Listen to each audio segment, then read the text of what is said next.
বাজান তুই কনে? আব্বা আমি তো আল্লাহ যে চড়া মজুর আছি বই দেখবেন নাকি? তুই তাড়াতাড়ি আয়, আমাকে মারি একবারে জান শেষ করে আলাইছে, বস খালাইছে বাবা। কি এটা কোনো কথা কইলে আব্বা তুমি? হ্যাঁ এই তোমার কি শুনাইলে আমাক? হ্যাঁ রাহো আমি এখন আসতেছি। ঠিক আছে বন্ধু। আরে বন্ধু এটা আমি কি শুনলাম? আমার বাপের গায়ে হাত দিছে, এত বড় সাহস! এটা শোনার আগে আমার মনে হলো নাকি? আমি কি এখন পাইছি আছি নাই? এই তাড়াতাড়ি চল, যাও নাই।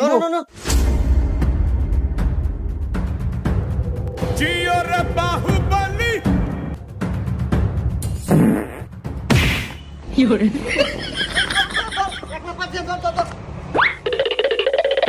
আজকে জীবন আর খাস করে দেবো, চল। বাহ কি পালা রে। আব্বা তোমাকে কেন মারছে? তুমি খালি একবার কও, ওর জীবন আজকে আমার হাতে। বাজান আচ্ছু তো ওই আমাকে মারছে তোর মাও।